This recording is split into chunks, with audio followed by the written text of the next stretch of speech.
Hello everyone, hope you all are doing good. So today we are going to discuss about the theories जो CDP में बहुत बार पूछी जाती हैं और बहुत इम्पॉर्टेंट है. ठीक है, डेली हम थोड़ी थोड़ी थ्योरीज करेंगे क्योंकि थ्योरीज थोड़ी ज़्यादा है और उनमें से ही क्वेश्चंस बन के आते हैं आपको. ठीक है, आज हम 4 से 5 या 6 थ्योरीज के बारे में हम पढ़ेंगे. ठीक है जी, मोस्ट इम्पॉर्टेंट है. ध्यान से हर एक थ्योरिस्ट की एक एक चीज़ आपको पता होनी चाहिए क्योंकि क्वेश्चन किसी भी तरह आपको बन के आ सकता है. ठीक है जी, तो सबसे पहले आज हम करेंगे प्याजे की थ्योरी. तो जेन प्याजे नाम तो आपने सुना ही होगा. ठीक है, बहुत ही फेमस है. जेन प्याजे हो गया, कोलबर्ग हो गया, वाइगॉत्स्की होगी, इनकी थ्योरीज तो पक्का है कि इनमें से क्वेश्चन कभी मिस नहीं करते हो. ठीक है, तो जो प्याजे थे उन्होंने कौन सी थ्योरी दी थी? कोग्निटिव थ्योरी दी थी. कोग्निशन का मतलब क्या होता है? मतलब जो चीज़ें आपकी ब्रेन से रिलेटेड है, आपकी इंटेलिजेंस से रिलेटेड है कि कितनी देर तक आप उस चीज़ को रिमेंबर कर पाते हो. ठीक है, जेन प्याजे बोलते हैं कि अगर उस चीज़ को आप खुद करके देखते हो, लर्निंग बाय डूइंग जिसको हम कहते हैं ना, कि अगर आप किसी चीज़ को खुद करके देखते हो, ऑब्जर्व करते हो, ठीक है, और बच्चा जो है खुद उस चीज़ को ज़्यादा टाइम तक रिमेंबर कर पाएगा. जैसे हम भी कई बार क्या होता है, कोई चीज़ हमें नहीं आती, ठीक है, हम सीखते हैं उस चीज़ को. ठीक है, अगर बार बार हम ट्राई करेंगे या किसी को करते हुए हम देखेंगे अच्छे से उस चीज़ को एक्सपीरियंस.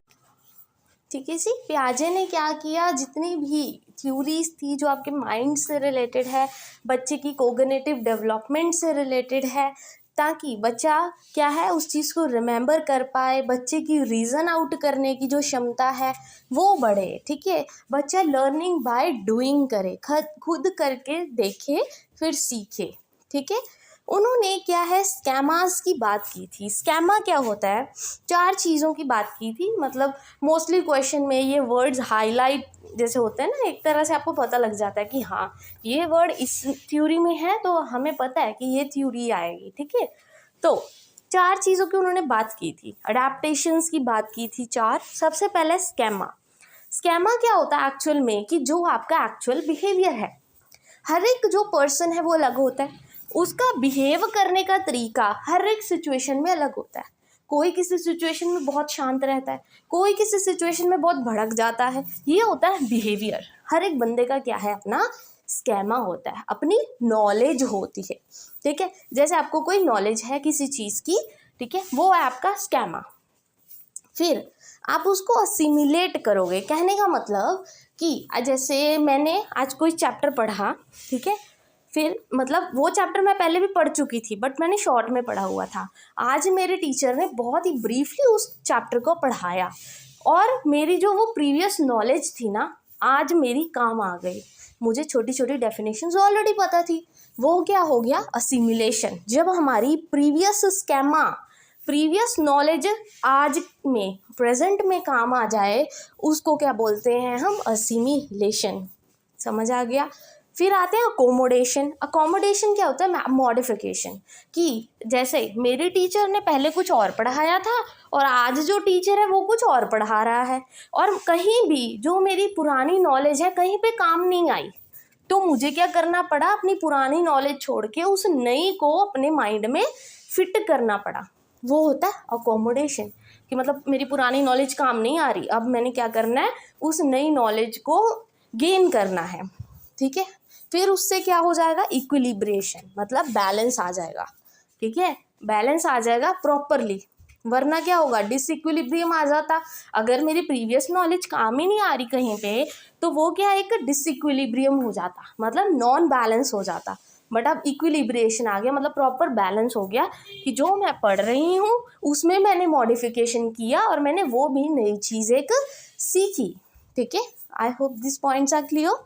देन कम्स 4 एलिमेंट्स की बात की है प्याजे ने.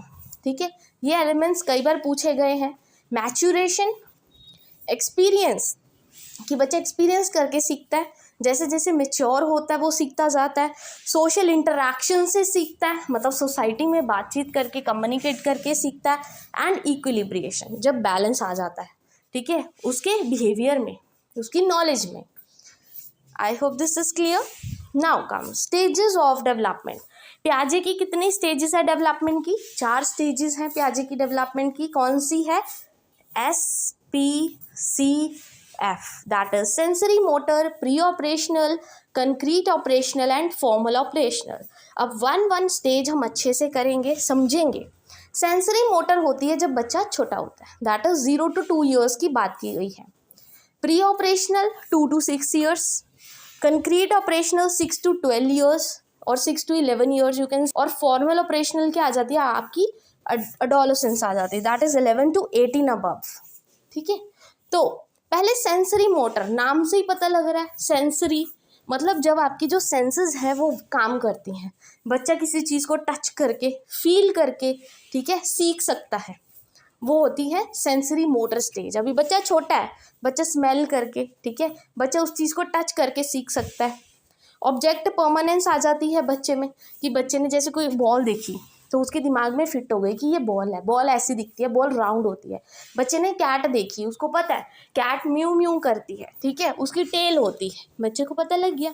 ठीक है, इमिटेशन करके सीखता है बच्चा। इमिटेट मतलब नकल करके, जो वो देखेगा वो वैसे ही करेगा। जैसे कई बार आपकी मम्मियाँ होती हैं, खाना बनाते होते हैं, ठीक है, वो छोटे बच्चे क्या करते हैं, देख देख के उसको मतलब ऐसे ही अपने जो छोटे छोटे कप्स होते हैं खेलने वाले, ठीक है, उसको यूज़ करके मम्मी की नकल करते हैं। मतलब बच्चा जो है सेंसरी मोटर स्टेज में जब छोटा होता है, अपनी सेंसेस यूज़ करके, इमिटेशन करके, और ऑब्जेक्ट परमानेंस उसके माइंड में आ जाती है। ठीक है, I hope this is clear. और ये पॉइंट्स पूछे जाते हैं, बच्चे में ऑब्जेक्ट परमानेंस कब आती है, तो आपको पता होना चाहिए सेंसरी मोटर स्टेज में आती है। बच्चा इमिटेट कब करता है? सेंसरी मोटर में करता है। बच्चे की सेंसेस कब सबसे ज़्यादा काम करती हैं? सेंसरी मोटर में करती हैं। ईयर पूछा गया तो 0 to 2 ईयर्स में। ठीक है, I hope this is clear. Next come pre operational. Pre operational 2 to 6 years, अभी बच्चा थोड़ा बड़ा हो गया। यहाँ पे बच्चे में ईगोसेंट्रिज्म आ गई। ईगोसेंट्रिज्म मतलब कि जो मैंने बोला वही सही है, ठीक है, बाकी दुनिया क्या बोलती है वो गलत है, बस मैं ही सही हूँ, जो मैंने बोला, जो मैंने सोचा वही सही है, बच्चे को ऐसा लगता है। ठीक है, एनिमिज्म, बच्चे के दिमाग में क्लाउड्स बनते रहते हैं, अपनी कहानियाँ बनती हैं। इंट्यूशंस और वोकैबुलरी बच्चे की इंक्रीज होती है 2 to 6 ईयर्स में। ठीक है, फिर आते कंक्रीट ऑपरेशनल में। कंक्रीट ऑपरेशनल में क्या होता है, बच्चे की लॉजिकल थिंकिंग डेवलप होती है। ठीक है, बच्चा लॉजिकली सोचना स्टार्ट कर देता है। यहाँ पे बच्चा हर एक चीज़ को क्लासीफाई करना सीख जाता है, उसको पता लग जाता है वॉल्यूम क्या होती है, शेप क्या होती है, किसी चीज़ की शेप क्या है। ठीक है, बच्चा कंजर्व करना सीख जाता है। कंजर्व मतलब जैसे कि कोई लिक्विड है, हमने पहले क्या है उस लिक्विड को बॉटल में डाला था, फिर हमने दूसरी बॉटल में उसको ट्रांसफ़र किया। ठीक है, तो बच्चे को पता लग गया कि जो उसकी वॉल्यूम है वो एज इट इज़ रही। ठीक है, उसमें कोई चेंजेस नहीं आए, मतलब बच्चे को ये चीज़ें पता लगना स्टार्ट हो गई। ठीक है, then come formal operational. Formal तो अडोलेसेंट में चला जाता है, तो वहाँ पे बच्चा लॉजिकली मतलब बच्चे में लॉजिकल थिंकिंग आ जाती है और उसकी एब्स्ट्रैक्ट थिंकिंग भी सही हो जाती है। ठीक है, एब्स्ट्रैक्ट थिंकिंग एक्चुअल में क्या होती है, एक होती है कंक्रीट थिंकिंग जो आती है बच्चे को स्टार्टिंग में। ठीक है, कंक्रीट होती है जब हम चीज़ों को देख के सीखते हैं। एब्स्ट्रैक्ट होता है कि जब अब वो चीज़ हमारी आंखों के सामने नहीं है बट हमारे दिमाग में है कि हाँ हमने कभी वो चीज़ देखी थी, वो चीज़ ऐसी होती है, ऐसी थिंकिंग बच्चे में आ जाती है। ठीक है, हाइपोथेटिको डिडक्टिव रीजनिंग आ जाती है बच्चे में, रीजन आउट, तर्क करना बच्चा स्टार्ट कर देता है। ठीक है, तो जो प्याजे थे उन्होंने बच्चों को क्या बोला, लिटिल साइंटिस्ट, कि जो बच्चे हैं वो नन्हे वैज्ञानिक हैं, बच्चा खुद करके सीखता है उस चीज़ को। ठीक है, उन्होंने कहा कि जो बच्चे की थिंकिंग होती है ना, और ये बहुत इंपॉर्टेंट चीज़ है, पूछी जाती पेपर में, उन्होंने कहा कि जो बच्चे की थिंकिंग है वो सेम होती है जितनी अडल्ट्स में होती है। मतलब ठीक है, मतलब जितना अडल्ट सोच सकते हैं ना उतना ही बच्चा सोच सकता है, सेम होती है अमाउंट, पर उनकी सोचने का ढंग, उनका काइंड अलग होता है। ठीक है, चीज़ बहुत छोटी सी बोली है बट बहुत कुछ बोल दी है। ठीक है, कि जो अडल्ट्स होते हैं और बच्चे होते हैं उनकी सोचने की क्षमता सेम होती है बट सोचने का ढंग अलग होता है उस चीज़ को। ठीक है जी, I hope this is clear. So this is all about प्याजे थ्योरी। अब हम करेंगे कोलबर्ग की थ्योरी। तो कोलबर्ग कौन थे? कोलबर्ग ने मॉरल डेवलपमेंट की बात की थी। मॉरल डेवलपमेंट मतलब कि क्या सही है, क्या गलत है, ठीक है, कैसी चीज़ होनी चाहिए, कौन सी चीज़ गलत है, क्या हमारे रूल्स एंड रेगुलेशंस हैं, उसके बारे में कोलबर्ग ने बात की, ठीक है, कि क्या चीज़ सही है, क्या चीज़ गलत है। कोलबर्ग ने मॉरल डेवलपमेंट की बात की। ये मोस्टली मॉरल रीजनिंग पर बेस्ड है, ठीक है, मतलब मॉरल थिंकिंग पर बेस्ड है कि मुझे कभी कुछ गलत नहीं करना, मुझे लॉ एंड ऑर्डर नहीं तोड़ना। तो इनको भी डिवाइड किया गया, ठीक है, मतलब 6 स्टेजेस और 3 लेवल्स में डिवाइड किया गया। तो कोलबर्ग ने, मतलब जो पियाजे की थ्योरी थी ना, लर्निंग बाय डूइंग की, कोग्निटिव डेवलपमेंट की जो थ्योरी थी, उस पर फर्दर किसने वर्क किया? कोहलबर्ग ने, ठीक है। पियाजे ने तो बोला कि बच्चा कोग्निटिव डेवलपमेंट करता है, बच्चे दिमाग से सोचता है, रीजन आउट करता है, ठीक है जी। तो कोहलबर्ग थे जो, उन्होंने पियाजे की थ्योरी पर आगे काम किया by explaining the development of moral reasoning in children as well as adults, ठीक है, कि बच्चा लर्निंग बाय डूइंग तो करेगा, सही बात है, बट बच्चे में मोरल डेवलपमेंट भी आनी चाहिए, बच्चे को पता होना चाहिए उसके लिए क्या सही है और क्या गलत है। इसलिए जो कोलबर्ग थे, उन्होंने पियाजे के काम को आगे बढ़ाया था, एक तरह से उस पर आगे काम किया था, ठीक है। तो लेवल वाइज देखते हैं अब हम, ठीक है। सबसे पहला लेवल, जैसे कि मैंने बताया 3 लेवल्स हैं और 6 स्टेजेस हैं। सीधा डायरेक्ट क्वेश्चन तो यहाँ से ही आ जाता है कि 3 लेवल्स हैं और 6 स्टेजेस हैं, ठीक है। सबसे पहला लेवल क्या होता है? प्री कन्वेंशनल, सेकेंड लेवल होता है कन्वेंशनल और थर्ड होता है पोस्ट कन्वेंशनल। कन्वेंशनल कौन सा होता है? ये प्राइमरी और एलिमेंट्री लेवल के लिए होता है, छोटे बच्चों के लिए होता है मोस्टली। इस लेवल में जो मोरालिटी होती है वो एक्सटर्नली कंट्रोल्ड होती है, ठीक है, बाहर से रिवॉर्ड कहते हैं ना, कि बस लालच के मामले में लालच करके हम क्या करते हैं, सही और गलत कर देते हैं। जैसे स्टेज 1 ओबीडियंस एंड पनिशमेंट की बात की गई है। ओबीडियंस एंड पनिशमेंट मतलब कि जैसे सबसे जो पेरेंट्स होते हैं, उन्होंने अपने बच्चों से कोई काम करवाना है, ठीक है, और बच्चा काम नहीं कर रहा, पर बच्चे को वो काम करना पड़ेगा जस्ट बिकॉज उसको टॉफ़ी मिल रही है पेरेंट्स की तरफ से, या मम्मी पापा कहते हैं कि चल 2 रुपये तू रख लेना बीच में से। मतलब जब लालच दे के काम करवाया जाए, वो होती है स्टेज 1। और पनिशमेंट, बच्चे को पता है कि अगर उसने काम ना किया तो पापा बहुत डांटेंगे, बहुत मारेंगे, बहुत डंडे पड़ने वाले हैं, ठीक है। तो बच्चे को यहाँ पे ये चीज़ पता है, बच्चे को राइट रॉन्ग कुछ नहीं पता, बस उसको ये पता है कि उसको पनिशमेंट मिलेगी या रिवॉर्ड, ठीक है जी। आई होप फर्स्ट स्टेज आपको समझ आ गई अच्छे से। सो सेकेंड स्टेज क्या है? टिट फॉर टैट, कि अगर कल तूने मेरा खाना खाया था तो आज मैं तेरा खाना खाऊंगा। मतलब ये छोटे बच्चों वाली बात है, जैसे कहते हैं ना दुश्मनी निकालने, गुस्सा निकालना, कि हाँ उसने मेरी पेंसिल तोड़ी तो मैं भी इसकी पेंसिल तोड़ूंगा, मतलब वैसा स्टेजेस है ये, ठीक है। पहली लेवल समझ आ गई, प्री कन्वेंशनल। यहाँ पे बच्चे को राइट रॉन्ग का कुछ नहीं पता, ठीक है। यहाँ पे मोरालिटी एक्सटर्नली कंट्रोल्ड होती है, मतलब बाहर से कंट्रोल की जाती है, अंदर से बच्चे को कुछ नहीं पता कि क्या उसके लिए सही है, क्या उसके लिए गलत है। आई होप दोनों स्टेजेस समझ आ गई अच्छे से। Now comes to the second level, that is conventional level. ये एडोलेसेंट और यंग अडल्टहुड्स के लिए है। यहाँ पे morality is characterised by acceptance of society convention concerning right and wrong. यहाँ पे मतलब मोरालिटी को एक्सेप्ट किया जाता है सोसाइटी के अकॉर्डिंग, सोसाइटी ने जो जैसा बना दिया वही सही है और कुछ नहीं, ठीक है। मतलब यहाँ पे 2 स्टेजेस हैं, थर्ड एंड फोर्थ स्टेज।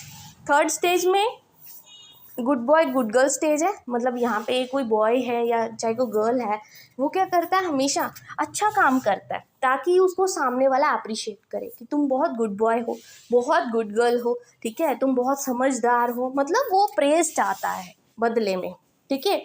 और स्टेज 4 कौन सी है? लॉ एंड ऑर्डर मोरालिटी, मतलब लॉ एंड ऑर्डर को मेंटेन करके रखता है, उनको पता है कि ये राइट है, ठीक है। अगर बोला है कि लेफ्ट साइड चलना है रोड के तो लेफ्ट साइड ही चलना है, यही लॉ है और यही मेंटेन करके चलना है, ठीक है। सोसाइटी में ऐसे रहते हैं, सभी ऐसे रहते हैं, तो सभी को ऐसा ही रहना पड़ेगा, ठीक है। आपके लिए कोई और नियम नहीं बनेगा, आपको वही नियम अपनाना पड़ेगा, वो होती है law and order morality. I hope this is clear. अब आते हैं नेक्स्ट लेवल पे, ये थर्ड लेवल है, ठीक है जी। लेवल थर्ड कौन सा? Post conventional level. अब पोस्ट कन्वेंशनल में जैसे हमने फर्स्ट लेवल में पढ़ा, हमने बोला कि मोरालिटी एक्सटर्नली कंट्रोल्ड है, ठीक है जी। फर्स्ट लेवल में हमने किया कि एक्सटर्नली कंट्रोल्ड होती है मोरालिटी। सेकंड में हमने कहा कि वो अडल्ट्स हो गए, आप बड़े हो गए हैं, उनको सोसाइटी के अकॉर्डिंग चलना पड़ेगा। अब पोस्ट में क्या आ जाते हैं, इसको हम प्रिंसिपल लेवल भी बोलते हैं। कई बार क्वेश्चन आ जाता है कि प्रिंसिपल लेवल कौन सा है कोलबर्ग का, तो आपको पता होना चाहिए थर्ड लेवल को ही हम प्रिंसिपल लेवल बोलते हैं। इसमें जो मोरालिटी है ना, बच्चा खुद कंट्रोल करता है, ठीक है। अब वो बहुत बड़ा हो गया, अब उसको खुद समझ आने लग गई है, तो वो अपना खुद देखेगा कि क्या मेरे लिए सही है, क्या मुझे मानना चाहिए और क्या मुझे नहीं मानना चाहिए। जैसे बच्चे बोल देते हैं कि अरे ये तो सोसाइटी की बनाई हुई चीज़ें हैं, बट मुझे ये नहीं माननी क्योंकि मुझे ये सही नहीं लगती। ठीक है, सही नहीं लगती तो नहीं माननी। सो इंडिविजुअल में even sometime disobey rules which don't match their principles. जैसे मैंने अभी बताया, यहाँ पे इंडिविजुअल डिसोबे भी करते हैं रूल्स को कि मुझे ये लॉ नहीं मानना, मुझे ये रस्म व रिवाज समझ नहीं आते, ठीक है, मुझे ये कंटिन्यू नहीं करने। तो फिफ्थ स्टेज क्या है, सोशल कॉन्ट्रैक्ट ओरिएंटेशन। यहाँ पे जो रूल्स, अगर बच्चे को रूल्स सही ना आए ना, तो वो क्या करता है, चेंज कर देता है, अगर वो ज़्यादा लोगों को बेनिफिट करे। Means rules can be changed if it is good for greater number of peoples. यहाँ पे जो रूल्स हैं सोसाइटी द्वारा बनाए हुए, इंडिविजुअल चेंज कर सकता है अगर उससे बहुत सारे लोगों का भला हो। फिर स्टेज 6 क्या कहती है, यूनिवर्सल एथिकल प्रिंसिपल्स। कहती है that is laws are valid only if they are justified and may be disobeyed if they are unjust. मतलब लॉ सिर्फ तभी वैलिड है अगर उसको जस्टिफाई कर पाओ कि हाँ आपने क्यों ये गलती की, अगर आप जस्टिफाई कर पाओ कि आपने क्यों ये रूल तोड़ा, ठीक है, तभी वो क्या है, वैलिड है, otherwise it's not valid. I hope second वाला भी आपको समझ आ गया, कोहलबर्ग। अब आते हैं वागोत्स्की थ्योरी पे। बहुत ही ईजी थ्योरी है वागोत्स्की की। तो वागोत्स्की थे जो, वो रशियन साइकोलॉजिस्ट थे, सोशल कंस्ट्रक्टिविस्ट थे। वो कहते थे कि बच्चा 3 चीज़ों से सीखता है। SCL दिमाग में बिठा लेना, डायरेक्ट क्वेश्चन आता है। जहाँ पे कल्चर लिखा हुआ आ गया, समझ लो वागोत्स्की है। यहाँ पे लैंग्वेज समझ आ गया लिखा हुआ, समझ लो वागोत्स्की है। जहाँ पे सोसाइटी आ गया, समझ लो वागोत्स्की है, ठीक है। उन्होंने बोला कि जो बच्चा है, इंडिविजुअल है, वो 3 तरीके से सीखता है। 3 इंपॉर्टेंट एस्पेक्ट्स पे उन्होंने फोकस किया, that is society, culture, language, ठीक है। बच्चा सोसाइटी में रह के सीखता है, अलग अलग कल्चर से सीखता है और अलग अलग लैंग्वेजेस के थ्रू सीखता है, ठीक है। उन्होंने ZPD की बात की। ZPD क्या होता है, जोन ऑफ प्रॉक्सिमल डेवलपमेंट। कि जैसे कि आप साइकिल चलाना सीख रहे हो, ठीक है, आपका जोन इतना ही है, आप साइकिल चलाना सीख रहे हो, आपका जोन इतना ही है, बट आप क्या चाहते हो, आपका जोन और बढ़े और आप सीखो अच्छे से। तो आपको कौन पर्सन चाहिए, जो आपसे ज़्यादा नॉलेजेबल हो, MKO जिसको हम बोलते हैं, मोर नॉलेजेबल अदर, जिसको साइकिल चलानी आती है और वो हेल्प करे आपकी उस नॉलेज को, आपके उस दायरे को बढ़ाने में, ठीक है। और ये जो हेल्प उस बंदे ने दी है ना आपको साइकिल चलाने में, वो उसको हम क्या बोलते हैं, स्कैफोल्डिंग बोलते हैं। आई होप दिस इज क्लियर, ठीक है। टेम्पररी हेल्प जब टीचर के द्वारा बच्चों को दी जाती है, उसको हम क्या बोलते हैं, स्कैफोल्डिंग बोलते हैं। और ये क्वेश्चन आता है, क्वेश्चन बना के आता है कि एक टीचर है, उसने बच्चों को क्लूज और हिंट्स दिए क्वेश्चन करने के लिए, तो उस हेल्प को हम क्या बोलेंगे, तो उसको हम स्कैफोल्डिंग बोलते हैं, जब हम किसी को कोई टेम्पररी हेल्प देते हैं, ठीक है। 3 तरह की लैंग्वेजेस की बात की थी वागोत्स्की ने, social speech, private speech, silent inner speech. Social speech तो वो होती है जैसे हम किसी के साथ कम्युनिकेट करते हैं, बातचीत करते हैं सोसाइटी में, वो होती है सोशल स्पीच, मतलब सोसाइटी के साथ बातचीत करना। एक होती है प्राइवेट स्पीच, खुद से ही बातें कर रहे हो, ठीक है। एक होती है साइलेंट इनर स्पीच, जैसे मैं कोई पजल सॉल्व कर रही हूँ, मैं खुद से ही बातें कर रही हूँ कि अरे नहीं ये ऐसा होगा, अरे वैसा होगा। ये होती है साइलेंट इनर स्पीच, जब हम अंदर ही अंदर खुद से बातें करते हैं, ठीक है। वागोत्स्की के अकॉर्डिंग जो लर्निंग है वो एक क्या है, सोशल एक्टिविटी है, कि बच्चा सोसाइटी में जाके सीखता है। वागोत्स्की का ये कहना था, ठीक है। आई होप वागोत्स्की भी आपको समझ आ गया। अब उसके बाद आते हैं जॉन ड्यूई पे। जॉन ड्यूई तो बहुत ईजीएस्ट, जिसको हम कहते हैं ना, इन्होंने चाइल्ड सेंटर्ड एजुकेशन पे फोकस किया कि जो सारी की सारी एजुकेशन है वो बच्चे पे फोकस्ड होनी चाहिए, बच्चों के नीड्स को ध्यान में रखते हुए होनी चाहिए, बच्चे के इंटरेस्ट को ध्यान में रखते हुए होनी चाहिए, ठीक है। In school education should be moral, ठीक है, मतलब मॉरल क्वालिटीज़ बच्चे को सिखानी है। Curriculum should reflect the development of humans in the society. Curriculum ऐसा होना चाहिए जिससे बच्चा सोसाइटी से कनेक्ट कर पाए, उसको सोसाइटी की चीज़ें पता लग सकें। Method of education should focus on child interest, बच्चे के इंटरेस्ट के अकॉर्डिंग सारे मैथड्स यूज़ करने चाहिए टीचर को। और मोटिवेशन तो सबसे ज़्यादा ज़रूरी है, टाइम टू टाइम बच्चे को मोटिवेट करते रहना चाहिए। ठीक है जी। जॉन ड्यूई ने मतलब ज़्यादा फोकस किस पे किया है, चाइल्ड सेंटर्ड एजुकेशन पे किया है, कि जितनी भी आप एजुकेशन बच्चे को दो उसके इंटरेस्ट को ध्यान में रखते हुए उस अकॉर्डिंग मैथड्स चूज़ करो। ठीक है जी।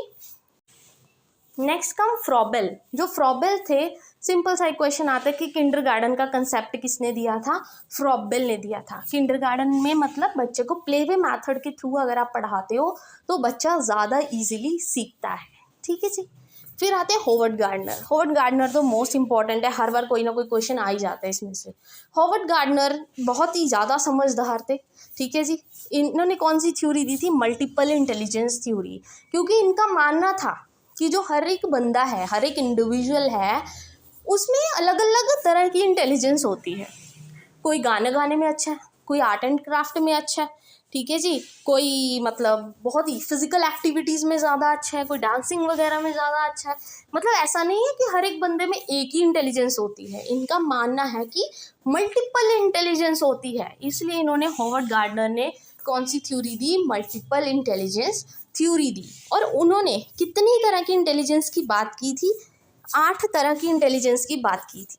ठीक है। कौन कौन सी इंटेलिजेंस है, पहली लिंग्विस्टिक इंटेलिजेंस, मतलब वो पर्सन जो लैंग्वेज में बहुत प्रोफिशिएंट है, बहुत फटर फटर क्या करता है, इंग्लिश बोलता है। फिर दूसरा पर्सन म्यूजिकल इंटेलिजेंस, मतलब जैसे म्यूजिशियंस हो गए, कंपोजर्स हो गए। ठीक है, उनमें म्यूजिकल इंटेलिजेंस बहुत ज़्यादा होती है। कई लॉजिकल मैथमेटिक्स में, मतलब जिसकी मैथ्स बहुत तेज़ होती है।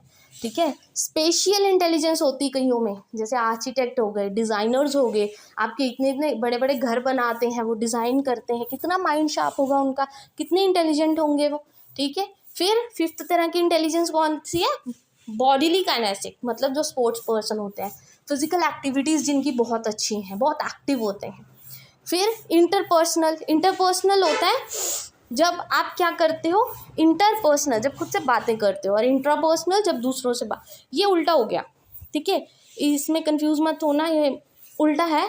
इंटरपर्सनल होता है जब आप दूसरों से कम्युनिकेट करते हो, कई बातचीत में बहुत अच्छे होते हैं, एक्टिव होते हैं, सोसाइटी में जाते ही हर एक से बातें करने लग जाते हैं, घुल मिल जाते हैं, वो होते हैं इंटरपर्सनल। एक होता है इंट्रा, इंट्रा होता है जब हम खुद से ही बहुत अच्छे से बातें करते हैं। ठीक है। फिर लास्ट तरह की इंटेलिजेंस होती है नेचुरलिस्टिक।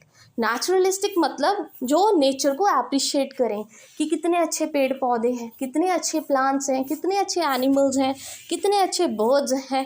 ठीक है, ये भी एक इंटेलिजेंस होती है कि आप किसी चीज़ को जो नेचर में है उसको अप्रिशिएट करो, ये भी एक इंटेलिजेंस है। ठीक है जी। आई होप आज आपको जितनी भी 6 तरह की मैंने क्या करवाई, सारी थ्योरीज करवाई विद द थ्योरिस्ट, और उनके बारे में समझाया। आई होप ये वीडियो आपके लिए यूज़फुल रही होगी, और अगर आपको वीडियो अच्छी लगी हो, इन्फॉर्मेटिव लगी हो, और बहुत कुछ सीखने को मिला हो, then please don't forget to like and subscribe my channel. Thank you very much.